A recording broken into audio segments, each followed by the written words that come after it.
And those were your summaries for tonight. Let's settle for the day's stories. The World Bank says it is finalizing talks with the Finance Ministry over possible funding for the savings and loan sector cleanup. Governor of the Central Bank, Ernest Addison, recently indicated that the bank was waiting for government's funding to kickstart the exercise. Initial projections put the cost of the exercise at about 1 billion cedis. World Bank Country Director Henry Kerali tells Joy Business they are trying to do this because of the impact of the action on low-income earners. We know that there are challenges in there, and some of those savings and loans and some of those microfinance and even rural community banks have issues. I dare say, according to the central bank, according to Bank of Ghana, some of them may actually be insolvent. I don't have the exact figures, but I do know that there are issues. The numbers that have been quoted, I believe $1 billion or thereabouts to be able to resolve those issues. We are working with Ministry of Finance to see if we can provide some of, at least some of that financing. But the sooner the government acts, the better, because we know that the larger proportion of the poor have investments into these kinds of entities, microfinance entities. And so the impact on the poor is much greater than the impact of the 5 or 7 banks that were resolved, simply in terms of numbers of people who will be impacted. How has this discussion with the Ministry of Finance gone in terms of helping with this cleanup, because of how it's going to impact the low-income earners in the community? That have you done the assessment saying that, okay, looking at our assessment, the World Bank, might be willing or to give about maybe $500 million or even $200 million to support this cleanup or even fund the entire cleanup? Let me not preempt the discussions, but those discussions are ongoing. And we are looking into potential to provide financing to the government for exactly that.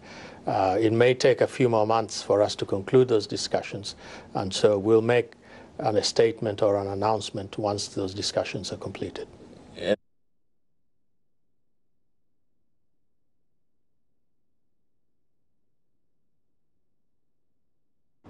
Meanwhile, the Executive Secretary of the Ghana Association of Savings and Loans Companies, Chinebua Kodja-Boakye, is advising the Bank of Ghana to adopt a better approach in dealing with the sector's challenges. Speaking on the business edition of PM Express, he said he believes more consultation with the stakeholders is the right way to go as compared with how the regulator dealt with the commercial banks. I don't think the lessons that the regulators have learned, the lessons that depositors have learned, the lessons that operators have learned, we will go through the same process as it happened yesterday. I think that we all have learned some lessons, and therefore we will do it better. Okay. Just like as I mentioned, that the capitalization for the central, for the commercial banks, consultations were not enough, because it was evident in them petitioning the President, Council of State, and all those things. But now I have seen NIC is engaging its people. SEC is doing the same. So if tomorrow we live here and Bank of Ghana also call the operators and the shareholders that I also want to engage with you, then it means we have changed the modus operandi, but we want to achieve the same results. The next thing is also that since customers know that if the central bank revokes a license and I'm not losing my deposits, there will be less apprehension. The next thing is also has to do with how do we ensure that good businesses are supported. There is another school of thought circulating that if you need to clean the sector, if you are revoking licenses and you need to pay depositors about 2 billion cedis, and the current state, if you support them with 1 billion, they will be able to come back to operation and normalize things, and the economy will boom and employment will not be lost. Why do you want to revoke the license and pay 2 billion, whilst you could have put 1 billion in, to save jobs, save the economy, and a whole lot of. So all these simulations will play a role. And I'm very confident that we're going to get to a better destination with better routes, with less stress. So we know for now that the central bank is done with the cleanup concerning commercial banks, and we know that it has moved on to the savings and loan sector as well as microfinance institutions. So for our poll tonight, we have been asking you to rate how the cleanup is being done. And so we're asking, how do you rate the banking sector cleanup being carried out by the Bank of Ghana? And we are asking whether you think that it is on point or it could be better. And based on 71 votes in the last 1 hour, 55% of you still think that the Bank of Ghana can do more to make this banking sector cleanup apt. 45% of you say it is on point. You are actually satisfied with the work that the central bank is doing. You can still vote. That's on our Facebook page, Joy Business. We're just 1 hour into the poll. We have like 22 hours more. You can be a part of this poll on our Facebook page, Joy Business.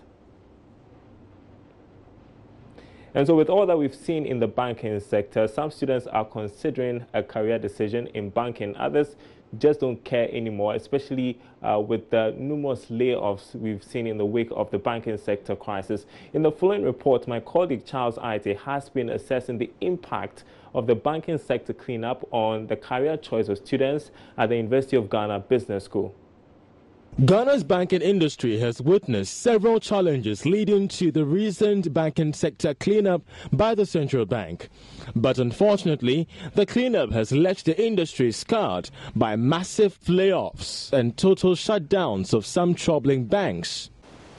It's time for lectures here at the University of Ghana Business School. Some of these students hope to land great job offers in the banking sector after the completion of their courses. Things have, however, changed since the banking sector cleanup by the Bank of Ghana. With thousands of jobs lost, questions remain if students at the University of Ghana Business School and elsewhere will still explore career options in the banking sector. Standing just a few meters away from the business school, I engaged in a chat with these students from the University of Ghana Business School. It doesn't worry me. I rather believe in a strengthened banking industry. The challenges are going to be just temporary because the banks are now trying to find their feet, the new banks, the newly merged banks, too. They are trying to find their feet. So, of course, it's going to come with some level of layoff and the rest. But then 2 to 3 years down the line, we're looking at the bank now being well equipped. I take it as a personal development challenge. So if I know I want to go into banking now, looking at the situation we have currently in Ghana, it means I have to fortify myself better. Because I know there are corporate governance issues, so I can't just go into the banking sector and do anything. So before I can do banking, I have to fortify myself. And I believe as intellectuals, that's what we are looking at. I was wondering why my friends were still going for banking and finance, because that was the time that the banks were facing the crisis. Yes. But I got to realize that you actually look at what is wrong in the market and then you go there to fix it. You prepare yourself to go and fix it. So far, 1,700 employees in the banking sector have lost their jobs. Out of the number, 700 are mobile bankers of now defunct Beige Bank, while 1,000 were former employees of the Royal Bank, the Construction Bank, Unibank.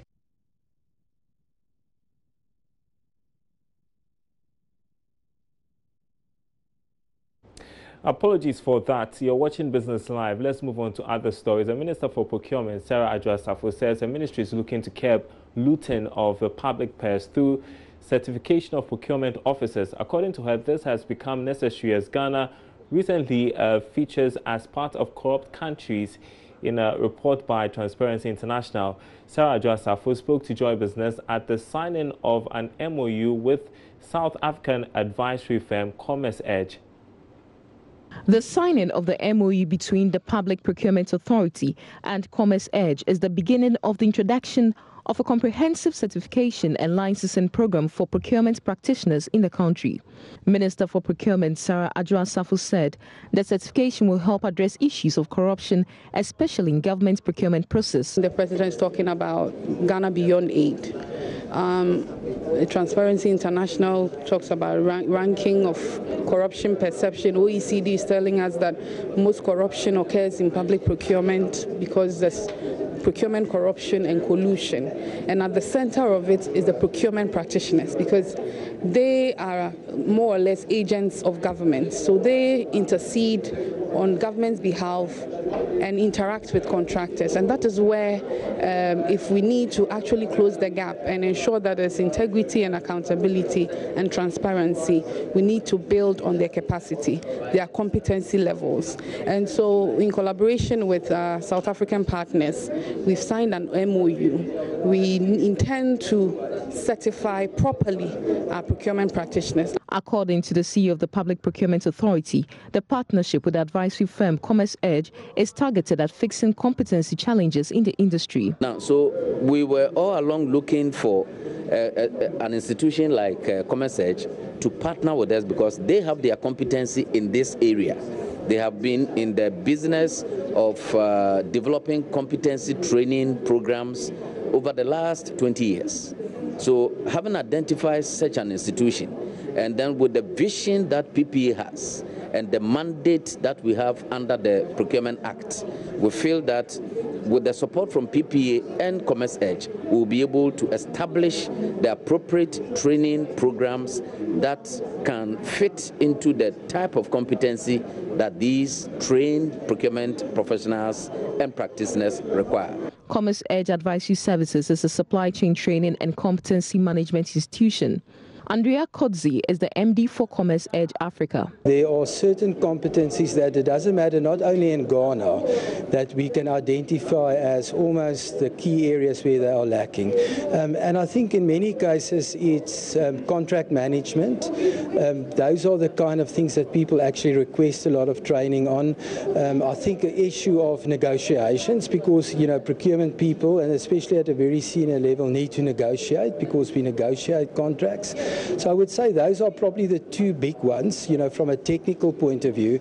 But as procurement professionals actually grow through the organization, you know, and when they start to become part of management, part of board, there's also a lot of soft skills.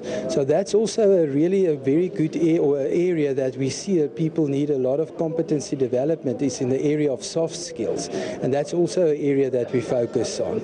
For Joy Business, Sheila Tamaklu.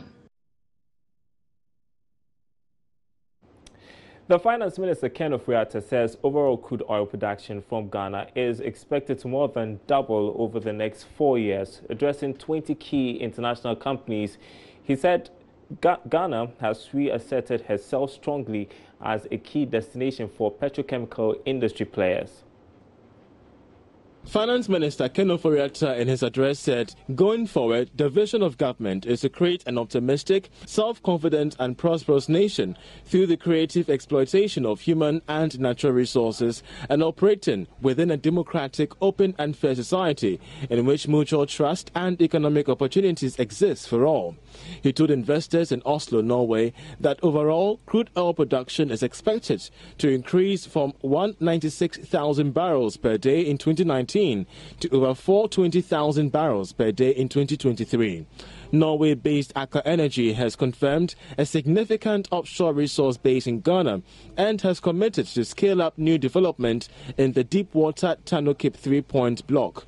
Between 2012 and 2016, Hess, an oil and gas company, sought unsuccessfully to appraise the Pecan field, now with Aker as operator, and agreed terms with the government of Ghana on a feasible plan of development for the discovery. Hess's initial assessment indicated resources of 230 million barrels of oil equivalent. In 2017, following discussion with the Ghana National Petroleum Corporation, Aker announced its acquisition of Hess's interest in the deepwater Tanukip 3-point block license. Aker and its partner, working in conjunction with the Petroleum Commission and GNPC, immediately undertook preparations for an expansive drilling program, with Pecan 4A being the first of 3 planned wells. Based on existing subsurface data from seismic and wells drilled, including an analysis of the Pecan 4A well results, the existing discoveries are estimated to contain gross contingent resources of 450 to 550 million barrels of oil equivalent. Aker Energy estimates that with the next 2 well targets, the total volume potential is 600 to 1,000 million barrels of oil. In order to fully develop the deepwater Tanukip 3-point block, the partners will be required to make a significant capital investment in Ghana, with estimate of total project spent in excess of $10 billion. Oh, that's long. Awake Purified Drinking Water has presented a check of 75,000 Ghana cedis to the National Cardiothoracic Center to support persons with various cardiovascular diseases. The donation is part of the brand's charity-driven project, One for Life campaign, which puts aside every peso for every 500 ml bottled water sold. Here's Director for Water and Consumer Service Delivery, Eunice J. It means a lot to Awake. You know, we started the initiative in 2016, and for us to be able to generate so much money, which is 1 million Ghana cedis today, and donate it to the cardio, it means a lot to Awake Purified Drinking Water. And we want to say thank you so much to the consumers, because if it wasn't for them, obviously, we wouldn't be standing here today. It's not a lot of, you don't get a lot of Ghanaian companies who give donation out to an organization, especially with Awake doing it every quarter, which is it's unique. It's one of in Ghana. So we just want to say thank you so much to the Awake consumers. We really appreciate the support that you've been giving to us, and we continue. We promise that we want to continue to support the patients with with heart surgeries and with the hole in hearts at cardio. We are going to do more, and it's not. We don't only do quarterly donations. Actually, sometimes we just come and we bring them like food products. Sometimes even on Mother's Day, we come, we spread some love to the patients here. We give them packs of drinks. We give them some soft drinks. We give them some rice and stuff like that. So we just want to say thank you so much to the cardio units. Thank you to Dr. Shrebo for always allowing us, opening his doors for us to, anytime we want to come here, he always opens the door for us. So we also want to say thank you. But the most important is to thank our consumers. South Africa and Turkey have expressed their commitment to provide training and capacity building for pilots and other technical crew in Ghana to support Ghana's vision of becoming an aviation hub. The ambassadors of both countries made the commitment on behalf of their governments during a courtesy call on the Minister for Aviation in Accra. The two ambassadors for Turkey and South Africa and Ghana took turns to brief the Minister for Aviation to discuss possible ways they could offer support to Ghana's growing aviation industry. According to the Turkish ambassador to Ghana, her government had already signed an agreement to lend support in the areas of pilot training for Ghanaians. In terms of the aviation sector, we are also ready to provide capacity building to the Ghanaian side, and this was a letter with regard to for offering training opportunities for the Ghanaian pilots in Turkey.